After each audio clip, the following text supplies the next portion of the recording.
मुंबई गुन्हेगारी विश्वाचं वर्तुळ दगडी जायचं डॉन अरुण गवळीचं नाव घेतल्याशिवाय पूर्ण होऊ शकत नाही।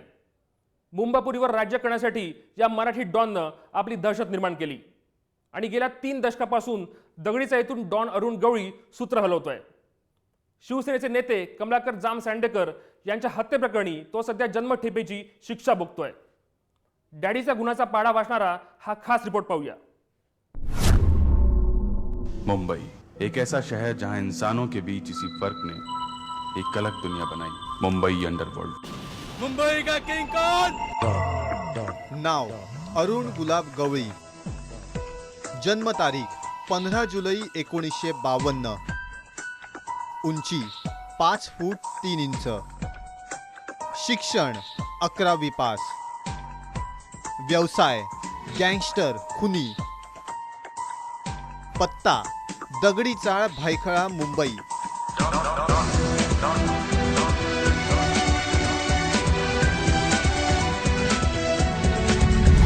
मुंबई पोलिसांच्या रेकॉर्डवर असलेली ही अरुण गवळी उर्फ डॅडीची माहिती, अर्थात पोलिसांकडे गवळीची तपशीलवार कुंडलीच आहे। त्यापेक्षाही गवळीच्या कितीतरी सुरस कहाण्या अनेकांना माहिती आहेत। मुंबापुरीवर राज्य करण्यासाठी 80 आणि 90च्या दशकात दाऊद इब्राहिम, अमर नाईक आणि अरुण गवळी यांच्या टोळ्यांमध्ये उडालेल्या रक्तरंजित संघर्षात शेकडो बळी गेले। त्या काळात गवळी गुन्हेगारी क्षेत्रातील अत्युच्च स्थानावर होता। स्वतःचा राजकीय पक्ष काढून तो आमदारही झाला। शिवसेनेचे नगरसेवक कमलाकर जामसंडेकर यांच्या हत्येप्रकरणी गवळी जन्मठेपेची शिक्षा भोगतोय। तब्बल 3 दशकं संघटित गुन्हेगारीच्या मूळ प्रवाहात असलेल्या आणि पोलिसांनी अनेक गुन्हे दाखल केलेल्या गवळी विरुद्ध सिद्ध झालेला हा एकमेव गुन्हा। दाऊद इब्राहिमचा मेहुणा इब्राहिम पारकर याची हत्या, आमदार रमेश मोरे यांचा खून, गँगस्टर अश्विन नाईकवर झालेला खुनी हल्ला, दाऊदचा ब्रेन सतीश राजे याची बुलेट प्रूफ मोटार फोडून झालेला खून, अशा गेल्या 3 दशकातील कितीतरी प्रकरणांमध्ये गवळीचं नाव गोवलं गेलंय। कधी त्याच्या विरुद्ध गुन्हा दाखल झाला, कधी ते शक्य झालं नाही। गवळी डॉन कसा बनला? भायखळ्याचा हा तरुण गोदरेज कंपनीत कामाला होता। अशोक चौधरी, सुनील घाटे, चंद्रशेखर मिराशी, सदा पावले, विजय तांडेल, दिलीप कुलकर्णी, गणेश भोसले हा गवळीचा ग्रुप।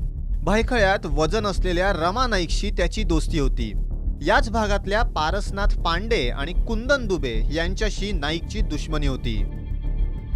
एका प्रकरणात रमा बरोबर गवळीचं नाव गवलं गेलं आणि तिथूनच त्याच्या गुन्हेगारी कारकिर्दीची सुरुवात झाली। त्या काळात दाऊद, बाबू रेशीम, छोटा राजन आणि रमा यांचा मुंबईत बोलबाला होता। इतरांची फाटल्यानंतर रमा नाईकनं नवी टोळी बनवली, पण पोलीस चकमकीत तो ठार झाला आणि त्याच्यानंतर त्याच्या टोळीचं नेतृत्व अरुण गवळीकडे आलं।